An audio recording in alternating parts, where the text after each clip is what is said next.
سورہ بقرہ کی آیت نمبر 70 ہے، جب یہ قوم موسیٰ علیہ السلام سے یہ کہتی ہے کہ موسیٰ علیہ السلام اپنے رب سے دعا کیجئے کہ وہ اس گائے کو ہمارے لیے ذرا دوبارہ بیان کر دے، کیونکہ یہ گائے تو ہمارے لیے بڑی متشابہ ہو گئی ہے۔ پہلے یہ قوم سوال کرتی ہے کہ اس کی عمر کیا ہونی چاہیے، بتا دیا۔ پھر پوچھتی ہے رنگ کیا ہونا چاہیے، وہ بھی بتا دیا۔ اب تیسری مرتبہ اپنے نبی کو جو ہے وہ اپنے رب سے کیا دعا مانگنے کے لیے کہہ رہی ہے کہ وہ گائے ہمیں ابھی سمجھ نہیں آ رہی۔ یہاں سے مفسرین بڑا اہم نکتہ بیان کرتے ہیں کہ یہ ان بیوقوف لوگوں کی بات ہوتی ہے جنہیں ساری بات سمجھا دو تو آخر میں پھر وہ وہی سوال کرتے ہیں، یا ایک ہی سوال جو ہے وہی ہر مرتبہ کر رہے ہوتے ہیں۔ ایک شخص وہ ہوتا ہے جو 2-3 سوالات کے بعد پوری بات کو سمجھ جاتا ہے، اور ایک وہ شخص ہوتا ہے سارے سوالات کرنے کے بعد آخر میں دوبارہ وہی سوال دہرا رہا ہوتا ہے کہ یہ گائے ہے کیسی، ہمیں گائے سمجھ نہیں آ رہی، تو یہ سوال تو آپ نے پہلی مرتبہ بھی کیا تھا۔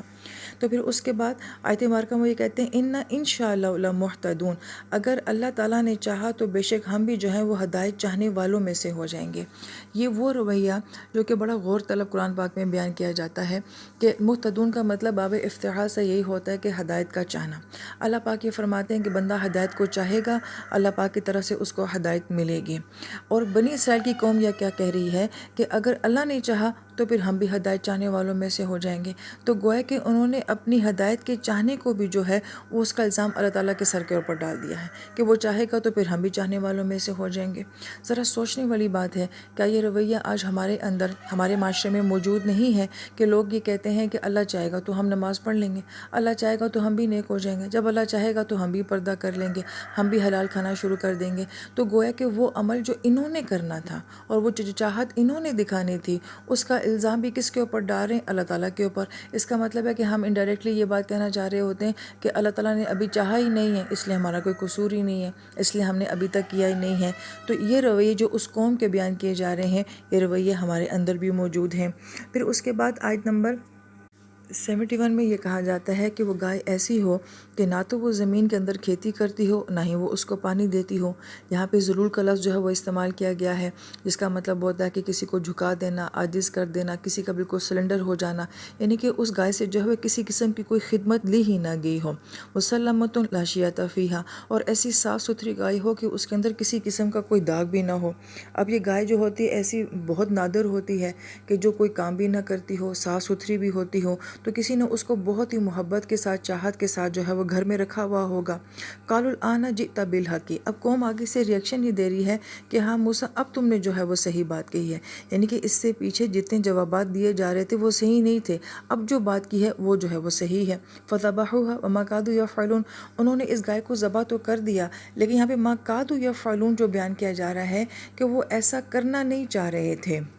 تو مفسرین کرام یہ فرماتے ہیں کہ اگر سوالات علمی ہوں، کسی چیز کو جاننے کے بارے میں ہوں، تو جو جوابات ملتے جاتے ہیں تو آپ کو اور عمل کرنے کا دل کرتا ہے۔ جیسے کہ فرشتوں کو جب جواب مل گیا تو انہوں نے سجدہ کرنے میں سب سے پہلے پہل کر دی تھی، لیکن جب سوالات جو ہیں وہ اس نیت کے ساتھ کیے جائیں جیسے کہ یہ قوم کر رہی تھی، تو مفسرین کرام یہ فرماتے ہیں کہ جب آپ نے کسی بات کو نہ ماننا ہو تو اس کے بارے میں ہیلے بہانے کیسے کیے جاتے ہیں، سوالات کیسے کیے جاتے ہیں۔ تو گویا کہ یہ سارا واقعہ سنانے کے بعد ان کی اس سوچ کو بتانا مقصد ہے کہ جب انسان اللہ تعالیٰ کے حکم سے فرار چاہتا ہے، جب وہ کسی بات کے اوپر عمل نہیں کرنا چاہتا ہے، تو پھر کہتا ہے مجھے لاجک دیں، مجھے اس کی حکمت بتائیں، مجھے اس کا فائدہ بتائیں، میں کیوں کروں، میں کس لیے کروں۔ تو یہ سارے رویے جو اس قوم کے اس گائے کے بارے میں ہیں، یہ سارے رویے آج ہمارے اپنے دین کے معاملے میں ہیں، قرآن کے معاملے میں ہے کہ ہمیں یہ بات سمجھ نہیں آتی، ہمیں وہ بات سمجھ نہیں آتی، اور سوالات کیے جا رہے ہیں، اور اگر ان کو جواب دے بھی تو پہلی بات تو یہ کہ وہ مطمئن نہیں ہوتے، یا پھر یہ کہ وہ مطمئن ہونا نہیں چاہتے، مگر جواب دینے کے باوجود بھی جو ہے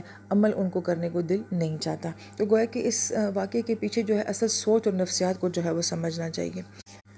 پھر بعض علماء کرام نے جو ہے اس سارے رکوع کے بارے میں جو رائے دی ہے وہ یہ کہ یہاں پہ یہ گائے کا ذبح کرنا جو تھا وہ ان کے لیے ایک طرح کا شاعر اللہ بن گیا تھا، اور وہ کس طریقے سے کہ پہلے وقتوں میں جو جانور ذبح کیے جاتے تھے اللہ تعالیٰ کے نام کے اوپر ان کو شاعر اللہ کہا جاتا تھا، جیسے کہ اب بھی حج میں جو جانور ذبح کیے جاتے ہیں ان کو شاعر اللہ کہا جاتا ہے۔ لیکن بنی اسرائیل کی قوم ایسی تھی کہ ابھی ان کے پاس کوئی ایسا خاص شاعر تھا نہیں۔ شاعر سے مطلب یہ ہے کہ بیت اللہ کی ان کی ساتھ کوئی خاص مناسبت نہیں تھی، بیت المقدس ابھی بنا نہیں ہے کیونکہ یہ تو موسیٰ علیہ السلام کا دور ہے، اور تورات بھی ابھی تک ان کے پاس جو ہے وہ ایسے نہیں ہے کہ جیسے کہ ہونی چاہیے تھی۔ تو اللہ تعالیٰ نے گویا کہ اس گائے کے گوشت کو جو ہے وہ ان کے لیے شاعر اللہ بنا دیا کہ جب اس کو ذبح کیا گیا اور اس گوشت کے اوپر ہاتھ رکھ کے جو ہے وہ قسم دلوائی گئی کہ ہم اس قتل میں جو ہے وہ شامل نہیں ہیں۔ تو تمام قبائل نے جو ہے وہ اس گوشت کے اوپر ہاتھ رکھ کے ہی جو ہے یہ قسم کھائی تھی۔ تو پھر فائنلی کہا گیا کہ ٹھیک ہے، پھر اسی کے گوشت کو جو ہے وہ لاش کے جسم کے اوپر مارا جاتا ہے، تو لاش جو ہے وہ خود بتائے گی کہ میرا قاتل کون ہے۔ تو اس سارے عمل کو جو ہے بعض علماء کرام نے فرمایا ہے اسے قسامہ کا عمل جو ہے وہ کہا جاتا ہے، اور یہ عمل جو ہے یہ بنی اسرائیل میں باقاعدہ طور کے اوپر جو ہے وہ رائج ہوتا رہا ہے کہ گائے کے اوپر ہاتھ رکھ کے ہی جو ہے وہ اپنے فیصلے کیا کرتے تھے کہ ہمارا اس معاملے میں کوئی قصور نہیں ہے۔ اس کی مثال یہ سمجھ لیں کہ جیسے کہ ہمارے پاس قرآن اللہ تعالیٰ کی بہت بڑی شاعر اللہ ہے، تو عدالتوں میں جو ہے وہ قرآن کے اوپر ہاتھ رکھ کے جو ہے وہ قسم دلائی جاتی ہے کہ اس کے اوپر ہاتھ رکھ کے آپ گواہی دیں۔ پھر آیت نمبر 72 میں کہا جاتا ہے وَإِذْ قَتَلْتُمْ نَفْسًا فَادَّارَأْتُمْ فِيهَا، کہ جب تم نے ایک جان کو قتل کیا اور پھر اس کے معاملے میں تم آپس میں جھگڑنے لگے۔ یہاں پہ فَادَّارَأْتُمْ کا جو لفظ آ رہا ہے یہ دَرَأَ سے بیان کیا جاتا ہے، جس کا مطلب ہے کہ کسی لڑائی کے لیے مکمل طور کے اوپر تیاری کرنا۔ تو گویا کہ یہ تمام قبائل آپس میں ایک دوسرے سے لڑنے کے لیے مکمل طور پہ تیار تھے۔ جیسے کہ ہمارا قبائلی سسٹم ہے تو ہمیں یہاں پہ بھی یہی بات سمجھ آ رہی ہے کہ یہ 12 قبائل تھے، اور قبائلی نظام کیسے ہوتا ہے جیسے کہ آج تا پہلے بھی ویسے ہی ہوتا ہے کہ بات بات کے اوپر جھگڑے، چھوٹی چھوٹی باتوں کے اوپر جھگڑے، اور یہ تو قتل کا معاملہ تھا، ایک دوسرے کے اوپر الزامات لگائے جا رہے تھے۔ تو یہ ایک ایسی لڑائی تھی جو کہ ان تمام 12 قبائل کے اوپر حاوی ہو جاتی اور بہت بڑی تباہی کا باعث بنتی۔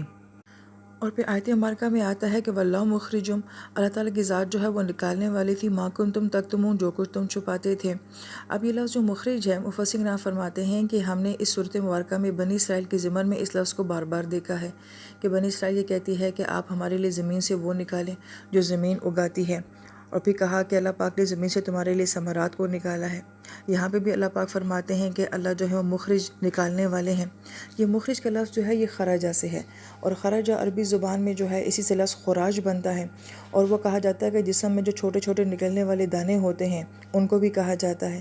اور جانوروں کے جسم میں جو پھوڑے نکل آتے ہیں ان کو بھی جو ہے وہ خراج کہا جاتا ہے۔ اسی سے لفظ خرج بنتا ہے جو کہ بادل کے ابتدائی حصے کو کہا جاتا ہے۔ تو گویا کہ جو اس کا جو مرکزی معنی بیان کیا جاتا ہے کہ کسی چیز کا کسی چیز کے درمیان سے نکل جانا، اس کے اندر سے جو ہے وہ نکل جانا۔ اس لیے وہ یہ فرماتے ہیں کہ خرج جو ہے وہ اس برتن کو بھی کہا جاتا ہے کہ جس کے درمیان سے کسی چیز کو جو ہے وہ نکالا جاتا ہے، یا جس کے درمیان میں کسی چیز کو جو ہے وہ ڈالا جاتا ہے۔ تو کسی چیز کے اندر سے، اس کی گہرائی سے کسی چیز کا باہر آ جانا، جیسے دانے جو ہوتے ہیں وہ اندر سے باہر آتے ہیں، پھوڑا بھی جو ہوتا ہے وہ اندر سے باہر آتا ہے۔ تو یہاں پہ مفسر کرام یہ بیان فرماتے ہیں کہ یہ لفظ یہاں پہ بڑا خاص اہمیت کا عامل ہے کہ اللہ تعالیٰ فرماتے ہیں کہ جو تمہارے اندر چھپا ہوا ہے نا، ہم اس کو جو ہے وہ باہر نکالنا چاہتے ہیں۔ اور ان کے اندر اس سارے واقعے سے کیا چھپا ہوا تھا؟ شرک اور نافرمانی۔ اور یہ واقعہ جو ہے یہ تو حاضر کے لوگوں کو سنایا جا رہا ہے، یعنی کہ بنی اسرائیل جو اس وقت نبی علیہ السلام کے دور میں موجود تھے، تکتمون کا صیغہ جو ہے وہ حاضر کا صیغہ ہے کہ تم بھی تو ابھی کچھ چھپا رہے ہو، جیسے کہ وہ لوگ اس سارے واقعے کے پیچھے اپنے اندر کے شرک کو چھپا رہے تھے، اب تم اپنے اندر کیا چھپا رہے ہو؟ نبی علیہ السلام کی پہچان کو، تم جانتے ہو کہ یہ نبی سچا ہے اور تم اس کو اپنے اندر چھپا رہے ہو۔ تو گویا کہ یہاں پہ بڑی اہم بات مفسر کرام یہ فرماتے ہیں کہ ایک ماضی کا قصہ بیان کرنے کے بعد اللہ پاک اس آیت مبارکہ کے اینڈ پہ فرمانے ہیں جو تم چھپا رہے ہو، حاضر میں بات کریں۔ تو گویا کہ اللہ تعالیٰ ہمیں ماضی کا قصہ سنا کے جو ہے اس کو حال کے ساتھ اللہ پاک کنیکٹ کر دیتے ہیں کہ اس کا تعلق جو ہے تمہاری موجودہ زندگی کے ساتھ ہے۔ تو ہمیں یہ قصے کہانیاں جو ہیں وہ محض تفریح کے لیے نہیں سنائے جاتے ہیں، بلکہ ان کے اندر بہت سارے نکات ہوتے ہیں، بہت ساری باتیں ہوتی ہیں جن کا ہماری آج کی زندگی کے ساتھ تعلق ہوتا ہے۔ لہٰذا یہ بقرہ کے بارے میں جتنے بھی ان کے سوالات تھے، تو اس سے جو مفسرین کرام بار بار نقطہ اٹھا رہے ہیں وہ یہی کہ جب آپ نے کسی بات کو نہ ماننا ہو اور آپ اس کو نظر انداز کرنا چاہتے ہوں، اس معاملے کو ہلکا کرنا چاہتے ہوں، تو پھر آپ اس قسم کے بے تک کے سوالات کرتے ہیں۔ جس نے ماننا ہوتا ہے وہ زیادہ سوالات نہیں کرتا ہے۔ تو غور طلب بات یہ ہے، تو کیا ہمارا رویہ اگر کبھی کہیں ایسا ہو جاتا ہے تو کیا ہمارے اندر بھی کہیں کوئی شرک چھپا ہوا ہے، کوئی گستاخی، کوئی نافرمانی چھپی ہوئی ہے جس کی وجہ سے ہم ایسا کرتے ہیں؟ تو اللہ پاک نے یہاں پہ حاضر کے صیغے میں بات کی ہے، تو یہ سارا واقعہ، یہ سارا قصہ جو ہے اس کا تعلق میری نفسیات، میری سوچ اور میرے عمل کے ساتھ بھی ہے۔ ایون یہ کہ ہم اس کو اپنی زندگی کے اوپر رکھ کے بھی دیکھیں کہ ہم جب کسی سامنے والے کے حکم کو نہیں مان رہے ہوتے ہیں تو اس وقت ہمارے اندر کون سی گستاخی ہوتی ہے، چاہے اولاد ماں باپ کے ساتھ ایسا کر رہی ہے، یا شاگرد استاد کے ساتھ ایسا کر رہا ہے، یا رعایا جو ہے وہ حکمران کے ساتھ ایسا کر رہی ہے۔ تو آخر جہاں حکم نہیں مانا جاتا، جہاں سوال کیے جاتے ہیں، وہاں اندر کون سی گستاخیاں اور کون سی بے ادبیاں جو ہیں وہ چھپی ہوئی ہوتی ہیں۔ تو یہ ساری باتیں جو ہیں وہ تدبر اور غور و فکر کے ساتھ تعلق رکھتی ہیں۔ اللہ تعالیٰ ہمیں سوچنے کی اور تدبر تدبر کرنے کی توفیق نصیب فرمائے۔ آمین یا رب العالمین۔